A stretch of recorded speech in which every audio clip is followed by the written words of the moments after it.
Tonight's conversation is all about survival preparedness. Doni came to us and told us what she did, and I thought, okay, well, that's interesting. I haven't heard this exact conversation from our point of view. So that's what we're going to talk about tonight. Nice. Of course, when we set this up, we had no idea that all the stuff was going to happen at the Capitol and all the aftermath after the Capitol and all of that. So we actually set this up about a month and a half, 2 months ago. So it's been a lifetime since then. So everybody put your city and state in the chat for us. I'm still kind of opening up all of my screens here. So thanks everybody for your patience.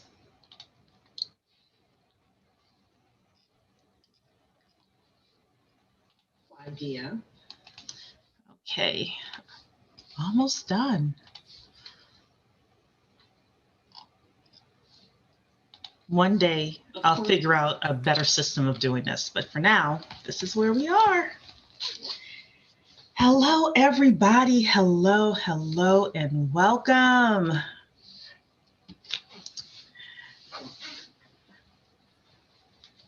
Get comfortable here. All righty then. So it is officially or close to 6:03. So we're going to get started. Hello, everybody. Welcome to the 10K Project. We are the nation's largest community of Black people who invest in alternative assets. Our whole goal is money. How do you make it? How do you manage it? How do you multiply it? We are also in the process of applying to do something called equity crowdfunding. And that is going to be the way that we're choosing to help with regards to building Black wealth. So I'm going to discuss that for a couple of minutes this evening. And then we are going to have our conversation of the evening. Ms. Doni McCoy is here with us to talk about survival skills, personal preparedness.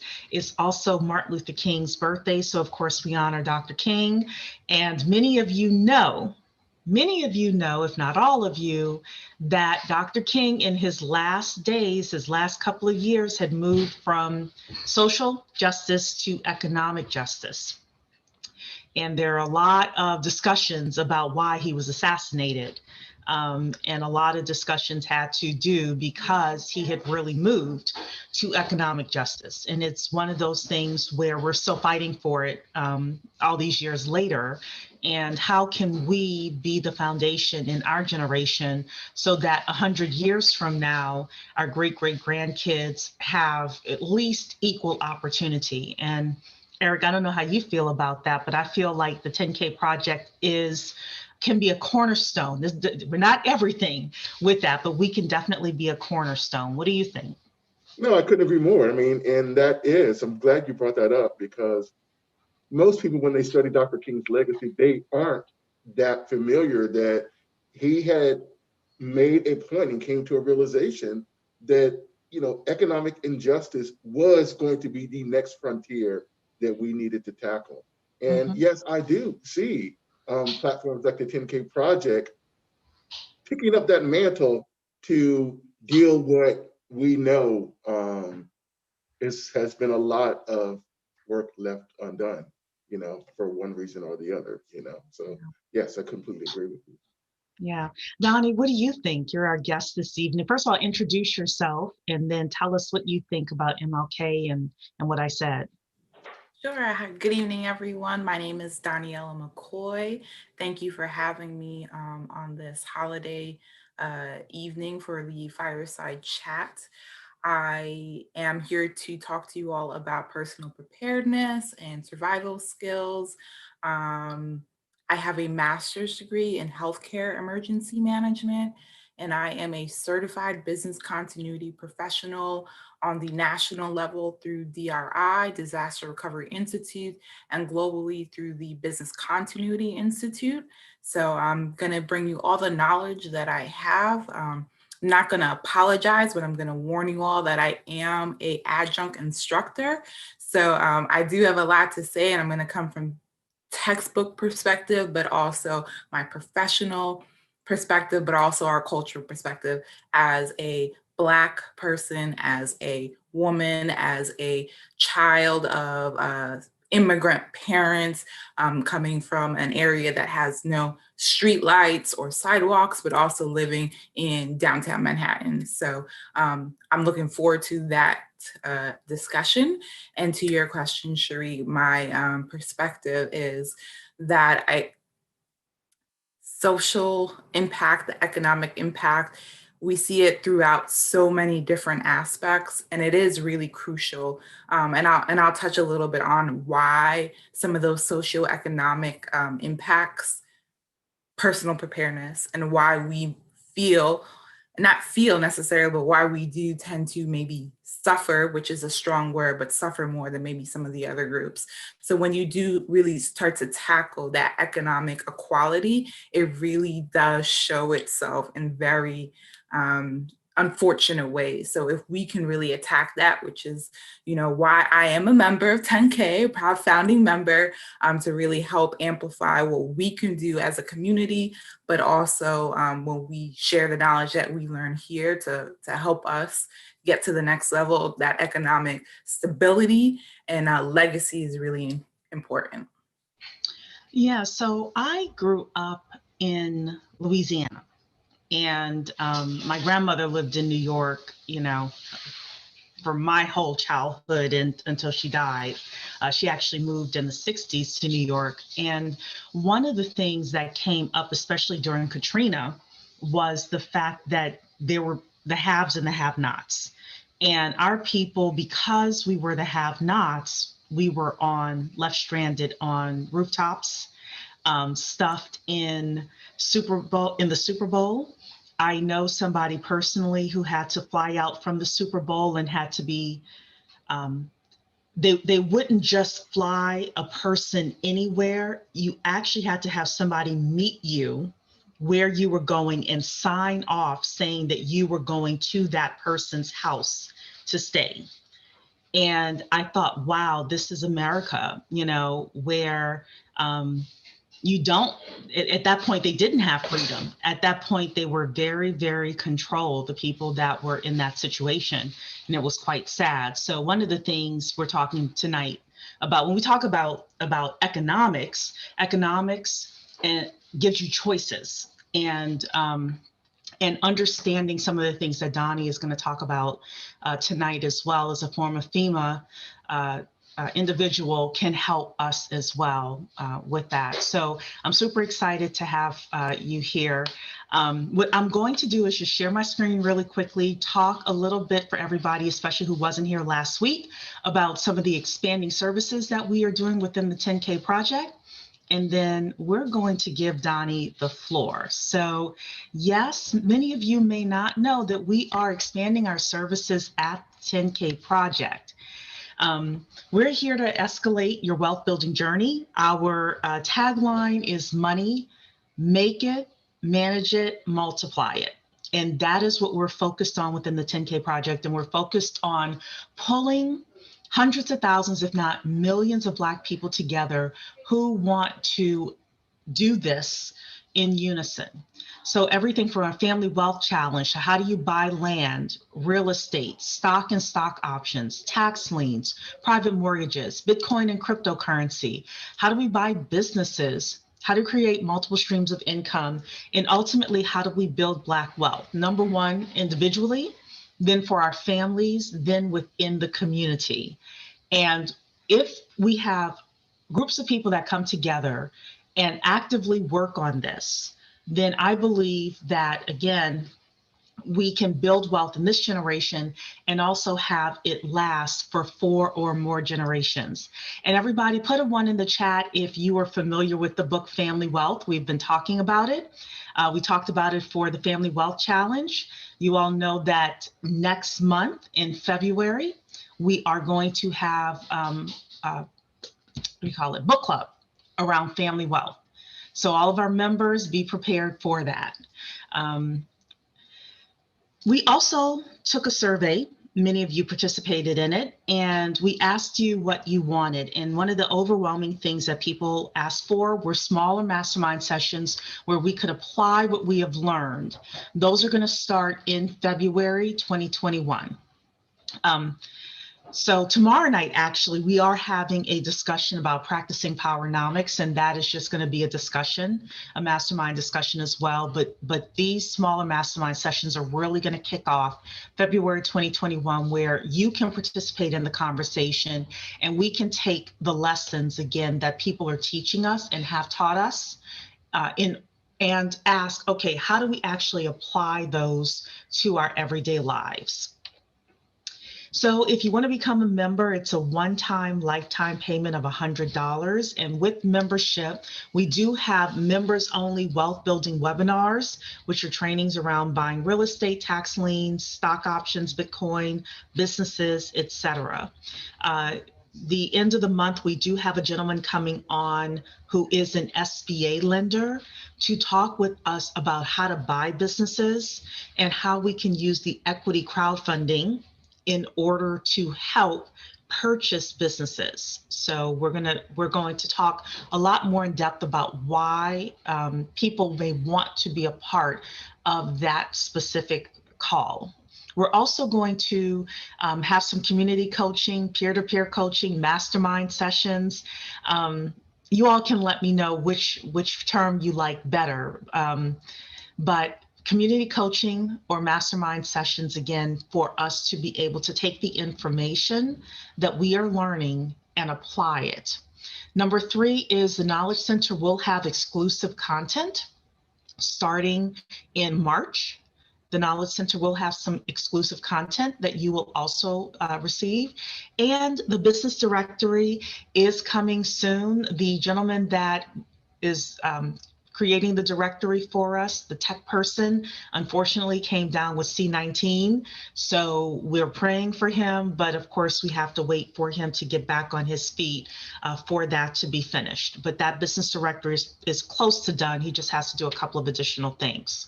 So again, this is a one-time payment of $100. You can join at the10kproject.com. And yes, we are still applying to be an equity crowdfunding portal. You have to apply through the SEC and FINRA. What is equity crowdfunding? It's very simple. It is a way for us to level the playing field and start funding our own businesses. This idea came up because I'm a business plan writer by trade. I would see a lot of Black businesses that could not raise the funding that they were looking for. I also saw the surgence of We Buy Black, and I began to ask, if people are buying Black, maybe they would invest Black as well. And then the Jobs Act of 2012 came, signed by President Obama. It was brought into legislation in 2016. And now entrepreneurs are able to raise up to $5 million per year. So we have applied with the SEC and FINRA to have an equity crowdfunding platform specifically for Black entrepreneurs. And those entrepreneurs are going to come. If they're accepted by the platform and the SEC, they're able to deliver what's called a bet on Black pitch. And each individual investor, you as an individual investor, gets to decide if you like that business. And if you want to fund that business, then the minimum investment is $100. If the company makes it big, then the crowd shares in the profit. And if not, investors lose only what they put into the company. We are having these conversations about buying businesses because not everybody should or would want to start a business. And what we believe we can do is be strategic about the types of businesses that we are starting and we are growing and we are buying in order to truly build Black wealth. And from the calculations we've done, we can actually create 100,000 or more jobs within just this community. So when 10,000 everyday people come together, we put in $100 each, that's $1 million. The community can start funding its own businesses, profiting from its own innovation, creating jobs and building Black wealth. That is our ultimate North Star, is to to be approved, we have to say if we're approved for legal purposes. If we are approved, this is our ultimate North Star, is to do this within the community. So again, $100, the10kproject.com. If you want to become a member, you can support us, and you can also get wealth building webinars as well, mastermind sessions, the business directory, etc. So Eric, did I miss anything? So I had to take a sip. No, I think you covered everything, Sheree. Yeah, you I covered everything. Okay. You sure did. All righty then. Good. So we have Kathy saying, I like community coaching. Great. Fantastic. People like the community coaching. I like mastermind. I like mastermind too, but Talisha thought that was not the best word. So if we truly support one another, we can make that happen. Thank you, Percy. Yeah, I believe we can. So all righty then. Yeah, let me know which term you like the most. If it's community coaching, mastermind, or peer-to-peer coaching, either one. Tandanico, I will send you an email because you're saying you're lost. I'll send you an email, okay? Maurice is saying community coaching. Perfect. All righty then. Isaiah's saying, I like being a crowdfunding member. Perfect. Fantastic. All righty then. So Donnie, what I'm going to do right now is give you the floor for about 6 minutes. You've already introduced yourself, so why don't you lay down some foundation with regards to tonight's topic and what we should be thinking about. Great, thank you. So like I said, I have studied healthcare emergency management, which is particularly focused on how pandemics, for instance, affect people on a large scale, how hospitals handle mass casualty incidences, and just to define that, a mass casualty can be any type of incident, disaster, emergency that overwhelms the local resources. So if you live in a small town or a village and 4 people die from the same incident, that could be a mass casualty incident. Now, in the city of New York, 4 people is not a MCI or a mass casualty incident because they have a lot of resources. So I focused a lot on biotechnology type incidences and how public health, epidemiology, and different aspects of science could help mitigate or minimize the impacts of those types of disasters. I like the show House, and I wanted to be Cuddy, just to bring that into perspective. And then I realized, ooh, I might get a doctor like House. I don't think I want to be Cuddy. And so I went into general emergency management. And so I did a program called Fema Core, which I'll talk about a little bit because I know some of you have students that you mentor or you have children. So I'll talk about that in a bit. And then I got a general perspective of what planning is at the federal level. And then once that contract was over, I went to work with the city of New York as a continuity of operations planner. So I briefly mentioned earlier that I'm a certified business continuity professional. So my job is to plan for disasters and make sure that the business can continue operating, whether it's a hurricane, a flood, a fire, a pandemic.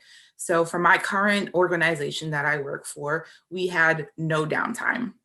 So we were able to get everyone equipment and get them home in about 2 days with no disruptions to the business. So that was my responsibility, to be able to get people home to do their work. And then it will be my responsibility to get them back in the building and be safe. So that's kind of where I'm coming from in the professional side. Today, we're going to talk about what you can do, though, to make sure that you're prepared for a range of emergencies. It's very important in our community to understand the power that we have to help ourselves. As Sheree mentioned, we saw what happened in Louisiana, and I'll touch a little bit on that, but there are things that we can do that we don't have to rely so much on other communities, the officials, elected officials. Yes, we need to hold them accountable, but let's arm ourselves to do what we need to do. So that's really what today is about. Okay, so what should we do? So I don't know if you want to do it by different types of disasters, or how do you want to organize tonight's conversation?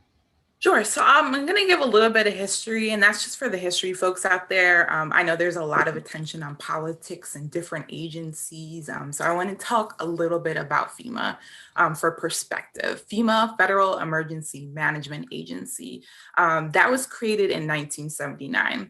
I tell you that year because I know for a fact some of you on this call are older than that agency.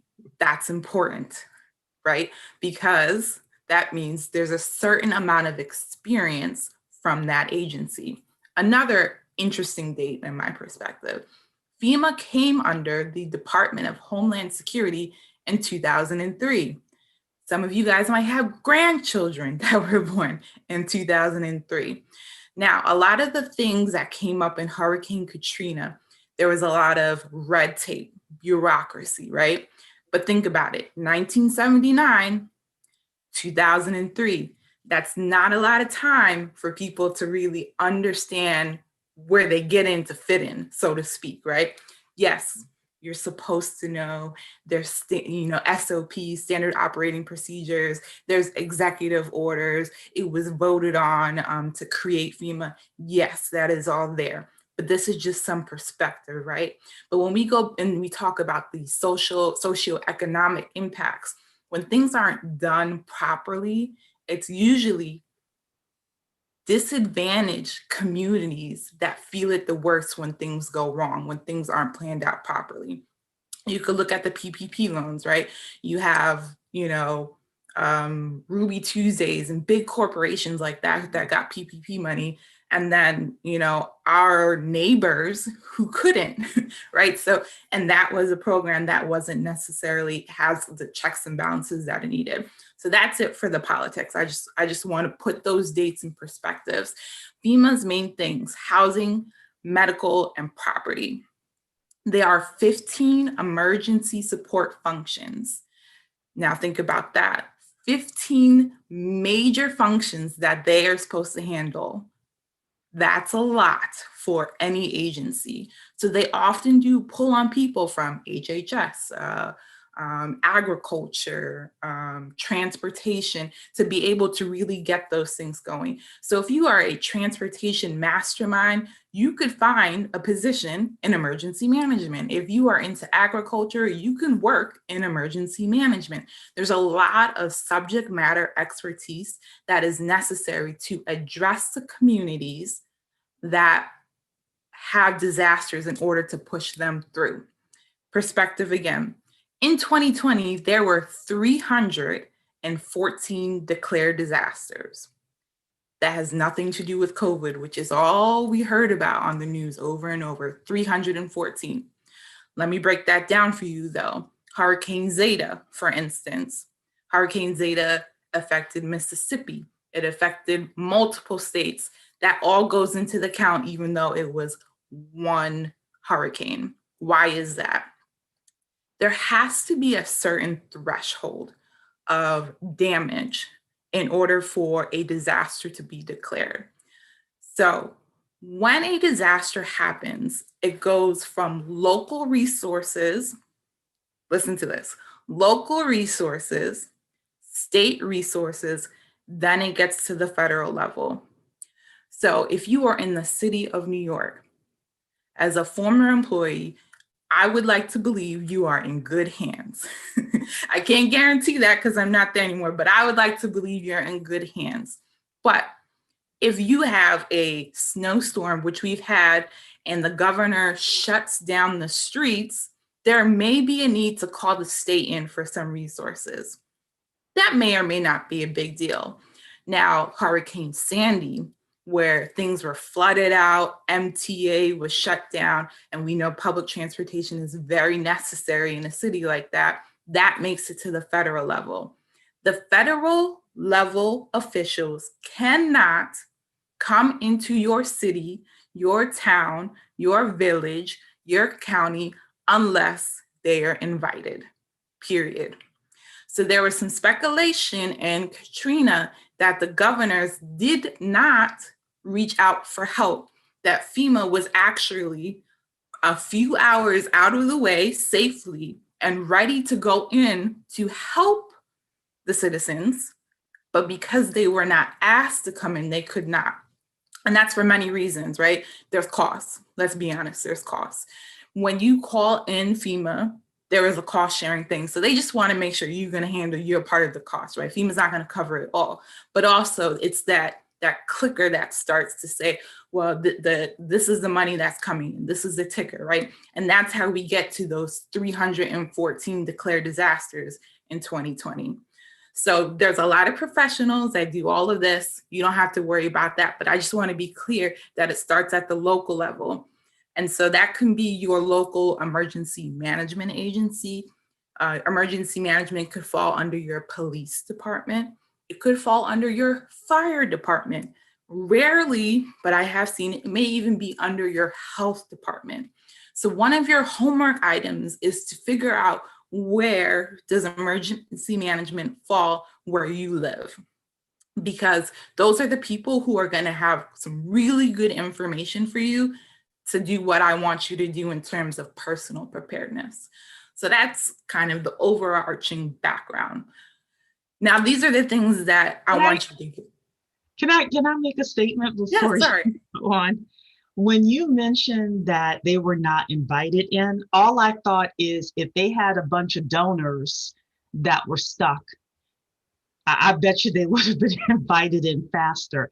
I think this is where, and this is where politics meets wealth, and it's not, we're not partisan here, okay? I'm definitely not partisan, but I believe that there are people who are saying that part of the reason why we as a community are not getting served as well as we could is because we are not financially backing the candidates that we need to back as overall as a community in order to get the services and the level of services and the attention that we need.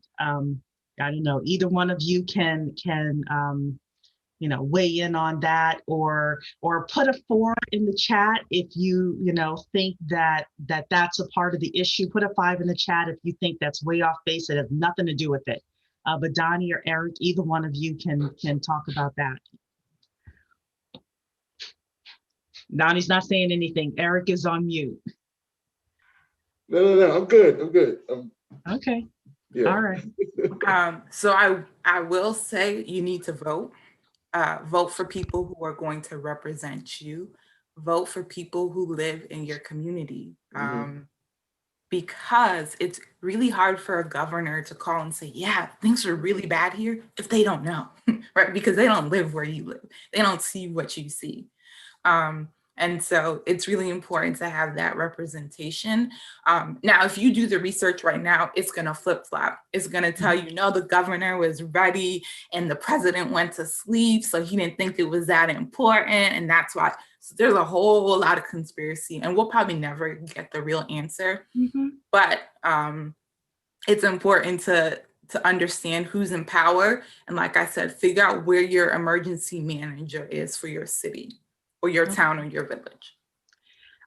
So Kim is saying also volunteer for commission seats.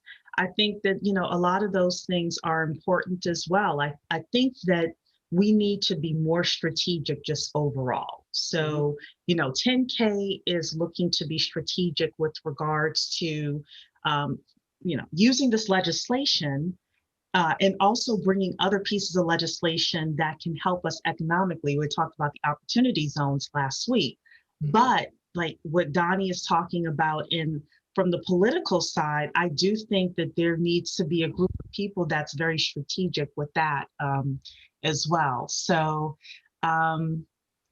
Sheree, Sheree, like that is one point that Donnie mentioned, to this, and it does hold true. And that is the fact that all politics is local.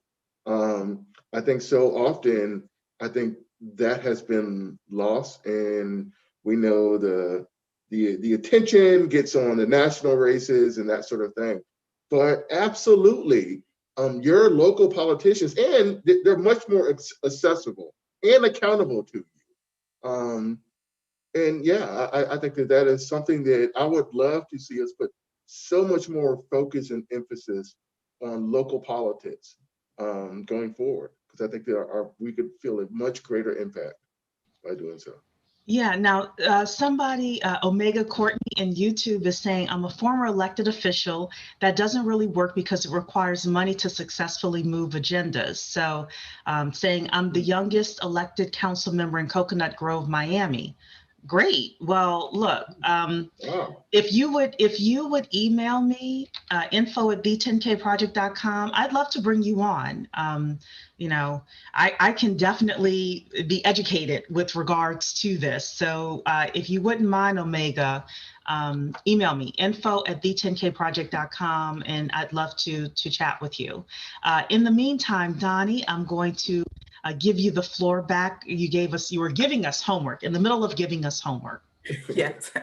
So you want to find your local agency. Now, bear in mind, the city that I grew up in, or I should say the town that I grew up in, does not have a formal Office of Emergency Management.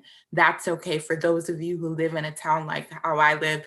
No sidewalks, no street lights, well water. We weren't even able to call 911 at some point. You can go to ready.gov. And a lot of the information is going to be generalized, but you can use that to be successful in creating your personal plan. Also, if you are in a major city, New York City, Philadelphia, they will come out for free and tell you what I'm telling you, but make it specific to where you are.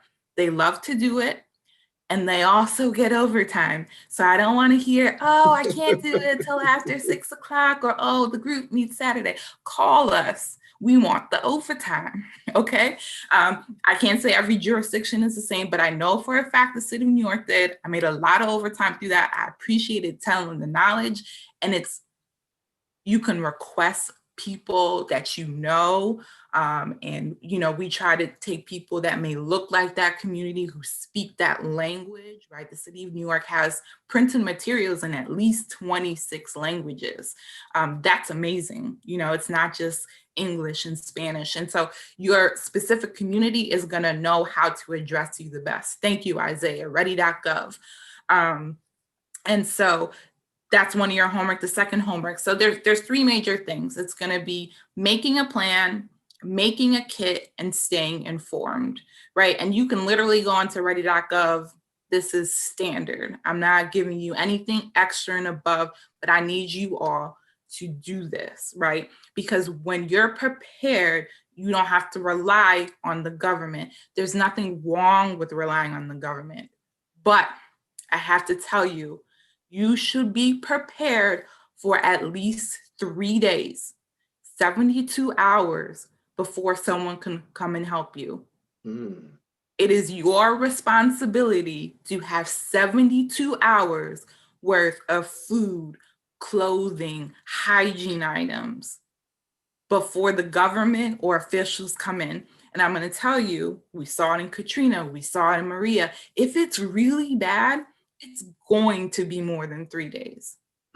That's just the situation, right? We can't go over, broken up roads. We can't fly into certain situations. So what does that mean? I want you all in the chat to tell me, how many gallons of water do you need per day? Per person? How many gallons of water do you need per day?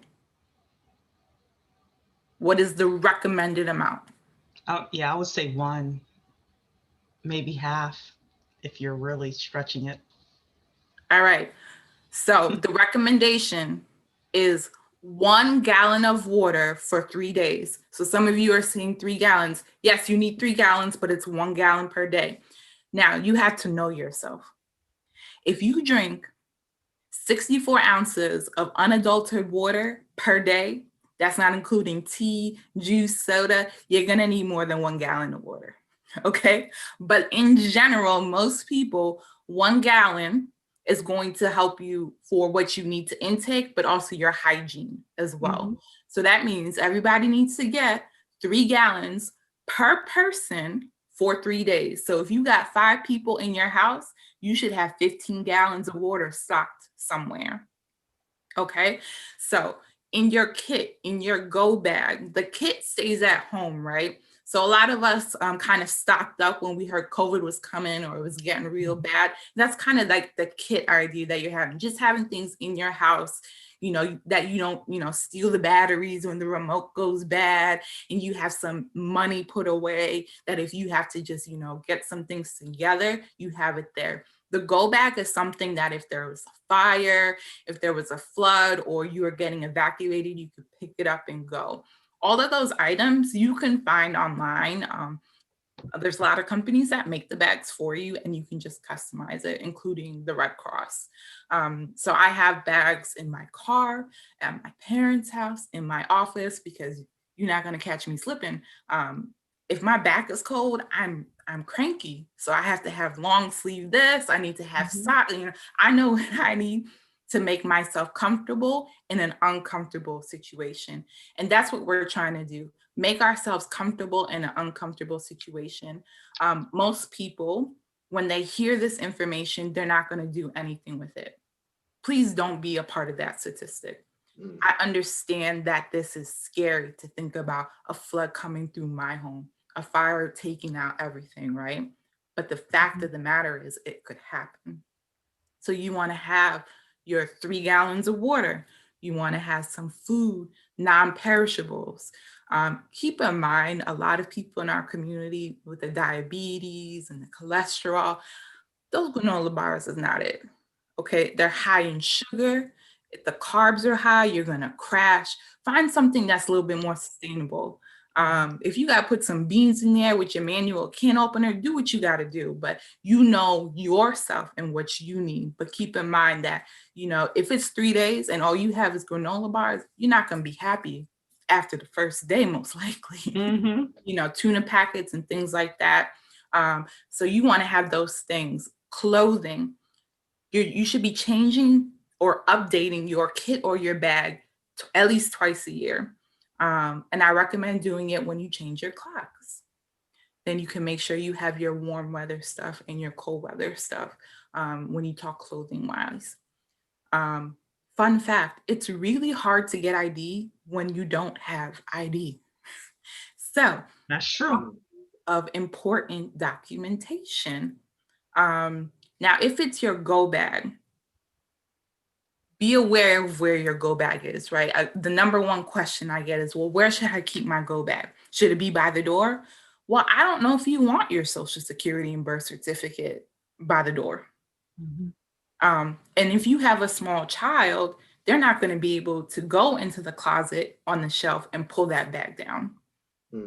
So you really have to tailor it to your needs.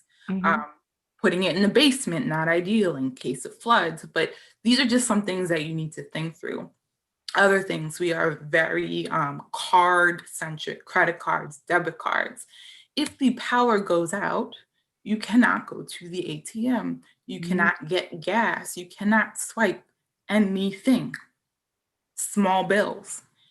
No one's going to make change for you, okay?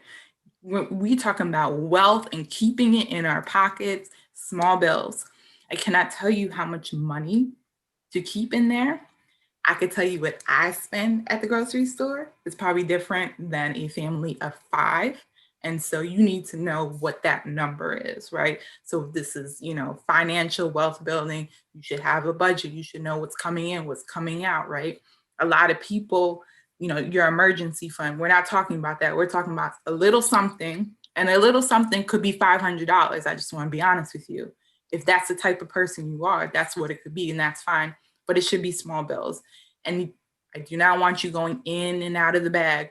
Oh, let me just, you know, pay the long guy with this. Oh, this was close, you know? And I want you taking your batteries out. I want to take your money out. your documents, your clothing, your food, only to check expiration dates. That's really the only reason you should be going in and updating so that it's seasonally appropriate. Yeah. All right. So there are some great comments and a couple of great questions in here. Ali says, my friends tease me about having all my comfort items with me at work and in my car. Kim says, this is a good one. We have a kiddie ladders to be sure we can get out of the third floor without waiting for somebody. I need to do that myself. That's actually a good one. Maurice is saying, have coins too. Miss Vivian is saying, I fill up my fridge with containers of water. I fill up my bathtubs, washing machine with water. I have to buy a generator. I personally, we need a generator on our property too. Ali is saying emergency pocket change. Isaiah is saying wise kits, all foods last 24 years. Okay. Donna's saying, I heard that drinking water expires. And somebody actually asked that in YouTube as well, that does drinking water expire? Water itself is not going to expire, but it's in a plastic, right? And that plastic over time breaks down. And so that's what you're going to want to be aware of, how long, and if it's freezing and getting hot and freezing and changing temperatures drastically, you're probably not going to want to keep that for too long. But someone did put life straws in there. Brita has a filter. Zero Water has a bottle filter that you could put in your bag. So those are other options. There's tablets. There's lots of options. Yeah. So one of the other things, let's see here. People are saying it can get stale. Yeah. So what I do, okay, so where I live, I just always have at least 6 to 8 water bottles, no matter what. So every time I'm in Target, which is like once a week, I always just pick up 2 or 3 more. That's just the way that I am. And that way, again, because of our house, we have a space that's kind of like a storage facility where we have our tuna and all of that. So for me, I don't necessarily worry about my water getting stale because I'm always just drinking. Like, you know, I put the new ones up, I take the old ones off, like down and consume them as I go. So I always just have a rotation of water. So that could be a way for people to do it as well. I did want to, people are saying first aid kits as well. That's actually a really good one, making sure that you have your first aid kits. Also, don't assume you're going to have electricity.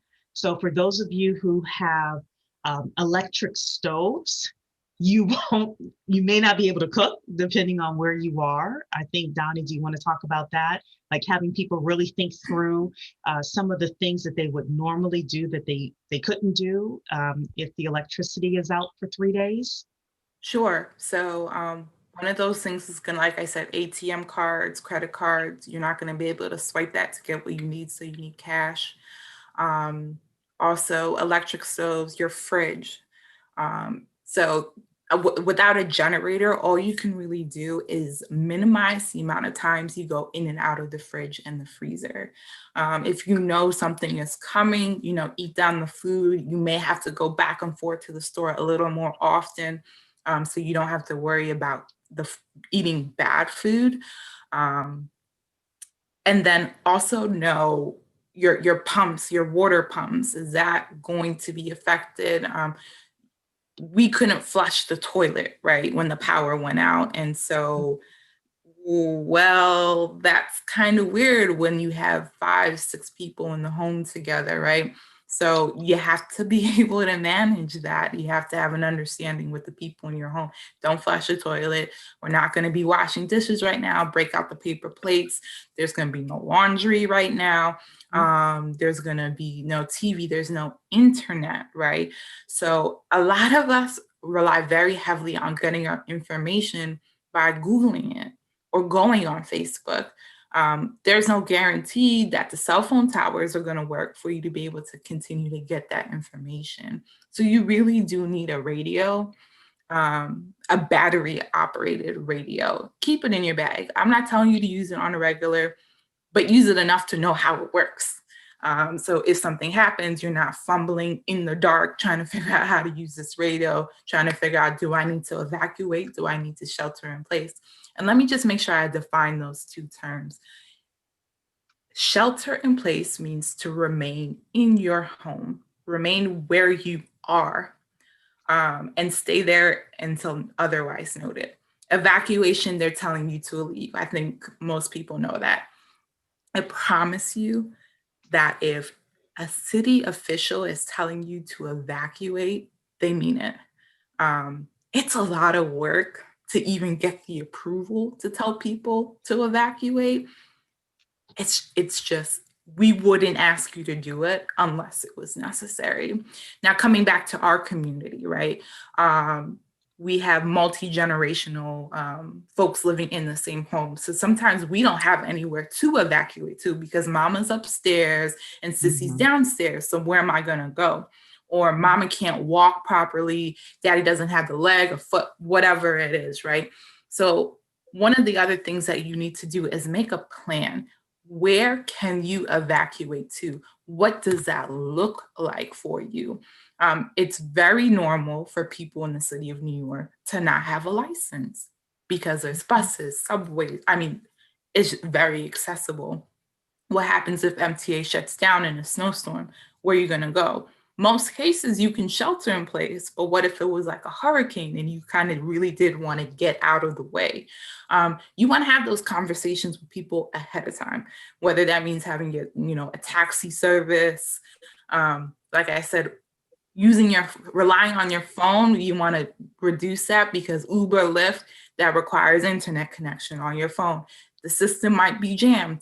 I don't know. I'm just saying it's a possibility. So having a taxi company phone number or, a phone number of a person who has a car who can, get you from point A to point B. A lot of us will say, oh, I can go to Auntie JoJo's house. She loves me. Yes, she does. For the first 2 days, 3 days, maybe a week. But when things start lasting 2, 3 weeks, a month, you need to have those conversations with your friends and family. Can I bring my 3-month-old baby to evacuate to your home? Well, actually, it's probably your pets. It's more likely. I wouldn't turn away a 3-month-old, but a dog or a cat or a parakeet maybe ends up being the issue. I would hope you wouldn't turn it, but it's a state of mind, right? I don't have kids for a reason, and you gonna bring this child here for 3 months? That could be rough. That you may have to mentally prepare to have that child come into your space. So but the pets are also the thing. I've heard time and time again, people do not evacuate because they are not going to leave their child. Their child is their dog and their cat. Yep. One thing you need to know is that pets, in a declared emergency, do not stay home because of your pets. You can bring your pets with you in a declared emergency. Now, not all cities, towns, villages are sophisticated, and I mean that in the nicest way, to be able to accept animals. But there is regulation that says that you should be able to bring them. Now, let me be clear. There's no regulation that says that your cat is here and Sir Joe Doggy Boy is next to you. It does not say that. And I'm not trying to scare you to say, oh, well, if I can't be next to my dog, I'm not going to go. I'm just letting you know people are allergic. People have different needs or allergies. So there should be a certain space. Your pet should have their own go bag. Bring food for the kitty cat. Bring the toys for the kitty cat. Have a list of vaccination, just how you have your documents, have their vaccination list as well. Any allergies, et cetera, and have the cage or the muzzle, depending on the size of the animal. Now, there are some things, if it's a large animal, and when I say large, I mean like horses and stuff, that obviously that's going to get a little weird, and that's something they have to deal with the wildfires, et cetera, et cetera. A lot of what we're talking about you're probably talking about cats and dogs and birds, Yeah, for instance. yes, yeah. But you can bring it during an emergency. So, Mm-hmm. and if you have a question because you're doing your homework, you can check with your local emergency manager and see what they have planned for your pet. Yeah. So, and if you have a horse, you're most likely in a rural area, most likely. And I will say, as someone who lives in a rural community, the community here is very strong, where you can go to your neighbors and say, "What are you doing? What are you doing?" The vets know where things are. So it's a little bit different living in a rural community with some of the exotic animals that we have here. Now, someone did ask. That can also go the other way, but I'm not going to get into it. Speaking of exotic. Someone did ask in the Q&A, I didn't know that the federal government could not enter a state, county, or city township. What do you think would happen if this nation came under martial law? I'm be honest, I'm not sure, because everything has really gone out the door at that point, right? Everything that we have planned and prepared for and practice and exercise, we would do the best that we can as emergency managers. But I'm honest, I don't know. I'm not sure how crazy it could get, who would take over what. How the information would be shared. That's really my concern, how information is shared. Because one of the reasons why I got into teaching was because when I was in my program, I was being graded on this idea of what emergency management is in those areas that those people were from. They didn't know the community I came from. So it's very difficult. I can't agree with the way you grade me because you don't understand where I'm coming from. What I'm saying makes sense for my community, for what I'm trying to do, right? And so that's, I encourage all of you that if you have a passion or an expertise in something, to get into teaching, because there are people who look like us who are being graded unfairly and told that their thought process is incorrect. And it's not incorrect. It's just that professor or that instructor just doesn't know any other way. And so it's important for me to share information like this for you, because I know what it's like. I have a Jamaican father who's not going to speak up for himself, in the sense where my mom's got to go do it. You go do it. You go do it, right? And he's going to be real quiet. And I can't afford for that to happen in an emergency. I need those communities to ask questions. So when they may come to me and not the white male that's typically an emergency manager. That's an opportunity, right? To get the information out, to make sure you're prepared, to make sure that you get what you need so you can keep it moving, right? So as an emergency manager, all I want is for you to get back to where you were, or as close to it as possible. So making yourself comfortable in an uncomfortable situation by creating your bag, your go bag, your kit, having your plan, where you're gonna go, who you're gonna call, making sure your kids know who to call. And if you have health situations, please write that down. If you become incapacitated and people don't know all of your business, which is fine, right? It should be somewhere though. It should be in that go bag. And that's another reason why I say you may not want that right by the door. And a lot of us can't get 2-3 months prescriptions to just have something extra in the bag. But when someone opens that bag and needs to know what it is that, why you're dizzy, why your blood pressure, all these things, it really does make a difference when you have that all in the back. Because I promise you, the way that the brain works, it's not true for us and not for others. It's true for all human beings. When you get bombarded, you cannot recall everything, cannot remember everything. So in that go bag, pen and paper. When I'm in an emergency, I have the illest cargo pants, about 500 pockets, because I got pen, paper, granola bar, cell phone, other cell phone, because I can't do it. I need to have it all here at that time for whatever comes my way. And so in your children's I know I'm jumping right now, in your children's go bag, please put some games for them or puzzles or something. If there's no internet, yes. Yeah, there's no internet, but I'm coming from this. You cannot afford to be entertaining them during a time like that.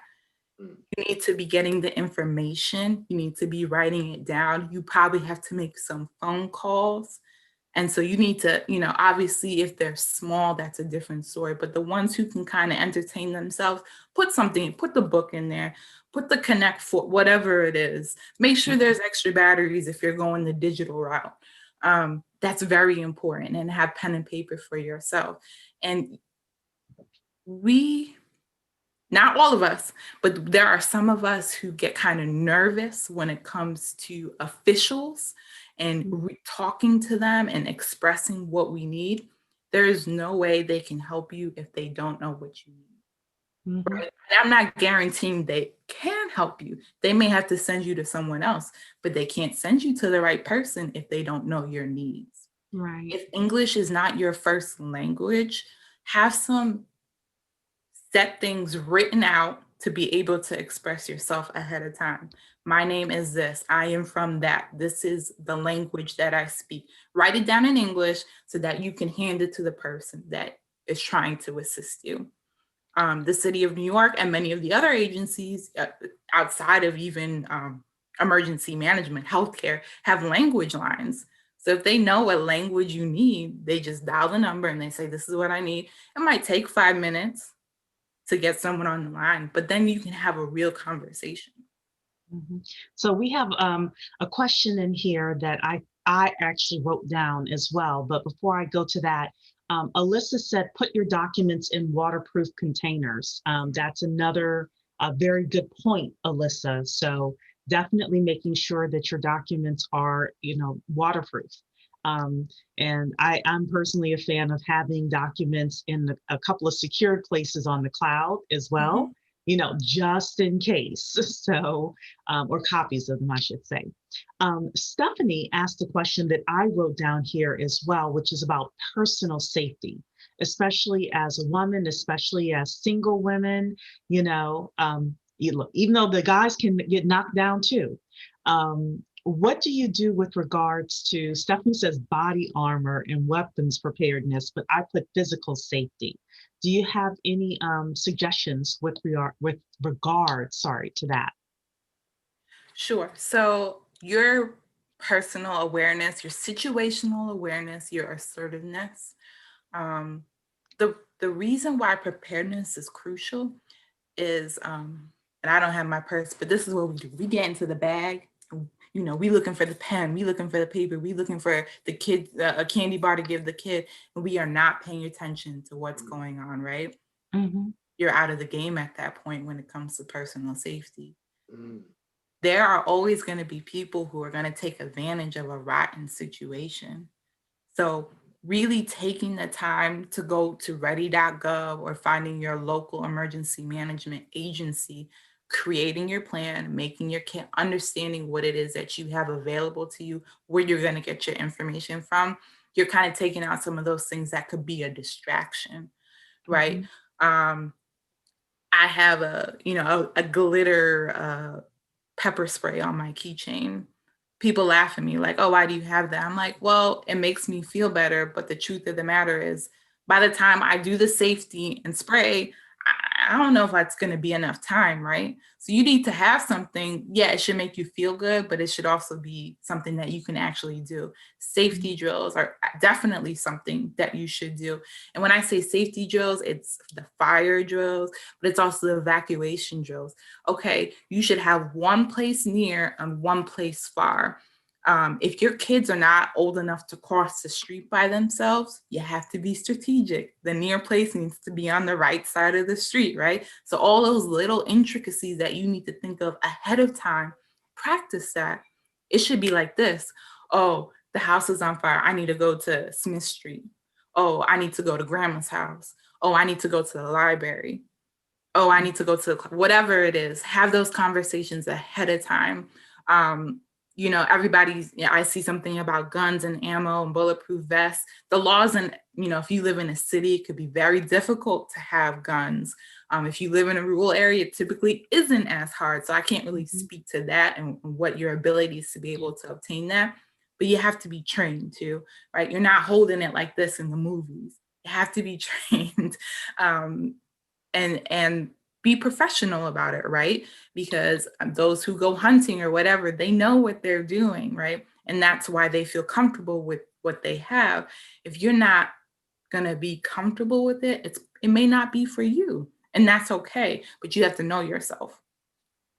Yeah, so I will say that I heard about this organization. It's like Black people with guns or Black people for guns or something like that.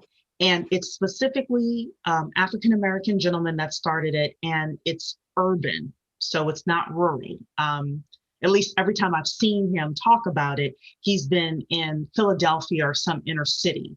And what he does is he has gun classes that educates you on the laws in your local area. And then he also helps you learn the certification process so that if you want to arm yourself, you could do that. And also understand training, gun training as well. I know when we got our weapon that I went and I got, the training and all of that goes with it. And I still practice. Now, that's one thing that I do. I practice at least once every couple of months, just in case, I don't want to get totally rusty. And I detest guns, but I'm like, but when we moved to rural America, I'm like, okay, but I have to have one because the chance of the cops getting here fast enough is like zero. So you have to think about that as well in terms of your area, and where you live and all of that. So not only that, I think that that physical preparedness is more than just weapons, but it's also being street smart. So one of the things I did when I went to college, actually, I think it was mandatory. All the female students, when we went to college, had to take self-defense class.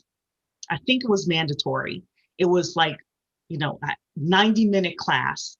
And the one thing that I remembered is, so ladies, y'all can take this, is if a guy is coming towards you in a threatening manner, you kick at his knee. They say, don't kick at his chest. Don't try to lift your leg that high. Kick at his knee and push it so that it breaks. Again, make sure he's really threatening you if you're doing this. But and then you're able to like run away, and it stops him in his track. Don't try to kick him in the private parts because your leg may not get up that far. So I do think that especially ladies or people who are smaller may want to consider those types of self-defense classes as well. So Eric, you have anything with regards to that or anything else? It was one thing because someone posted something in there, and it was actually about having radios, and it was also making me think, Donnie, about communication, and even from a simple standpoint of having a spare, cell phone charger or something like that. Like, do you want to get into that a little bit? Sure.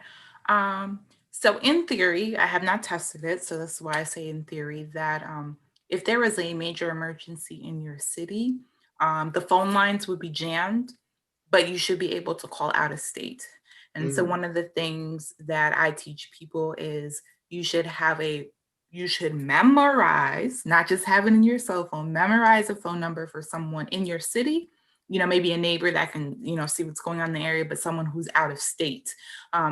In theory, right? Like I said, I haven't practiced it. You can call out of state and that out of state person can call back in. So you could be a block away from that person and they would be able to get that communication through, right? But once again, have that understanding, like talk to that person like, hey, can you be the person that we all, chime in and talk to if so-and-so is happening? Yeah. But there's all these solar powered battery packs now, those are easily available, Amazon, Walmart. I wish I knew a Black owned company, but I'm sure there's one. Go to WeBuyBlack.com and I'm sure there is one. Yeah, right. Definitely. And so those are some things that you should have already, in your head, who you can call. But yeah, extra charges are always going to be in benefit. And think about it too. you may not need the extra charger, but the person who's not at this, on this webinar tonight may need that charger. And then, hey, now you've just made a friend, or you made, you met someone that is going through the same thing that you are. And that's how communities are built, right? Sometimes it's through challenges, but why not help your neighbor in a situation like that if you don't need it? So I do have two other things. I know we're a little by other time. Okay. Yeah, actually, we have 10 more minutes, so go ahead. Great. So for the kids, there's something called the Youth Preparedness Council. So if this is of interest to them or to you and you think they should learn more about it, it is through FEMA. It's a 2-year program and it's for high school students. And they get to go through a cycle where they're working with FEMA or government folks and working through a project that affects their community. So where you live and putting it into place. That's the first thing. The second thing, AmeriCorps or Fema Core. It is a program that you can do after the age of 18. And if you do it, you can go out and you would be working on a team responding to disasters or emergencies. It's basically a volunteer position. I want to be clear. They give you like $2 a day, like something, but they're paying for your housing, your transportation, but you get an education award at the end of it. And I think it's up to maybe $6,000 for about a year of service.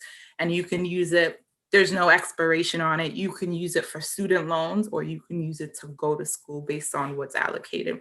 So I like to, tell people who are considering a gap year, or if they're just still trying to figure out what they want to do, it's a really great program. It's pretty much the Peace Corps, but it's domestic. You're staying here. You're helping our communities that need help and are struggling. So that's an opportunity to get more. So Fema Core is the one that's going to focus more on what I've been talking about. Now for the adults, CERT program, Citizens Emergency Response Team. If you are interested in what you have heard today, see if your city has a CERT team or CERT program. You would get this on steroids over like 10 to 12 weeks, and then you would be able to respond to certain emergencies. And not just emergencies, but like in the city of New York, you could help with the New York Marathon or really big events with like crowd control. You get to put out fires during the training. They do some pretty cool stuff. So if you're really interested in that, I would encourage you to get more involved. The more that we understand how our cities work, how the response is going to be, the more we can educate the people around us and lift each other up. And so that's really my goal today. Is I hope that I lifted you all up, and I hope that I reduce some of your fear, because I think, like I said earlier, a lot of us will do a presentation like this and won't do anything with the information. And it's out of fear, right? We don't want to face the fact that something could come and invade our space that we have no control over. But I want to tell you that you have more power than you think. And it's as simple as 3 gallons of water, a book bag, some you know what I'm saying? We have lots of things. And the dollar store has a lot of the items. I've seen the flyers where they have, they are advertising things to put in your kit. And, it's the old backpack that your kid doesn't use anymore, or that, the rolly bag if you have a shoulder or a back injury. Do what you got to do to make it work for yourself. Mm-hmm, mm-hmm. Well, everyone is saying thank you so much. You did an excellent job today with the presentation. People are saying that they have heard of the CERT, and a couple of people have mentioned that it's a great program. One of the things that came up is if fighting for water. And if people will fight for toilet paper, they'll definitely fight for water. Thanks, Latrice. That is so true. I think just like anything, when people get desperate, they will do things that they wouldn't normally do. Now, some people are just trifling no matter what, but I'm talking about en masse. And when you get desperate, you will do things you wouldn't normally do. So my suggestion is for all of us, at least here, to figure out how we don't put ourselves in a position where we are desperate. And because of that, if you have your water, your 3 days of water, if you have your food, if your kids have what they need in the house, then you can stay home while all the stuff is happening out side. And like right now, the last couple of weeks and like the next week around here, the Warwick girls are staying at home. We are limiting our time out in the street because things are just crazy right now. So with that, I do want to give Eric the floor. Do you have anything else to say, Eric, tonight? No, I just want to tell you, thank you so much, Donnie, for for doing this. This was something I feel very necessary and very timely too. Mhm. That there's to me, as far as I'm concerned, you can never be too prepared, and I think it totally makes sense. Your presentation was fantastic, so thank you so much for taking the time for that. Yes, yes. Donnie, you have any final comments to say? Thank you all for having me. Please share this information with your neighbor, with your family members, um, and do the work.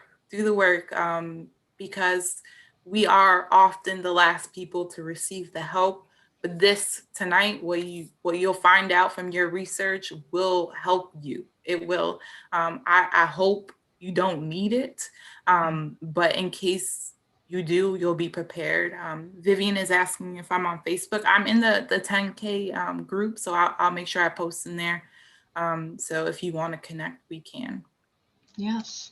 All right, then, everybody. Well, if you're a member, tomorrow we are having a mastermind session on practicing Powernomics, and that should be pretty fun.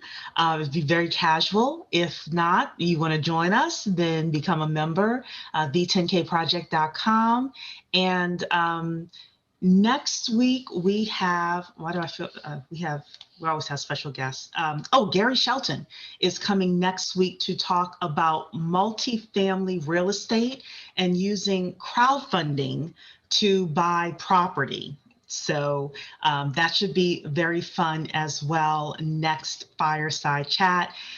Is this available again? Is it recorded? Yes. Check our YouTube channel, Black 10K Project, or go in the Facebook group, Black 10K Project, Cynthia, and you'll be able to find it. And all of our stuff is always on the YouTube channel. That's probably the easiest way to find the fireside chats and everything else that we have. All righty then, everybody. Thank you so much. Thank you, Donnie. Really appreciate you. Thanks, Thanks, Eric. Donnie.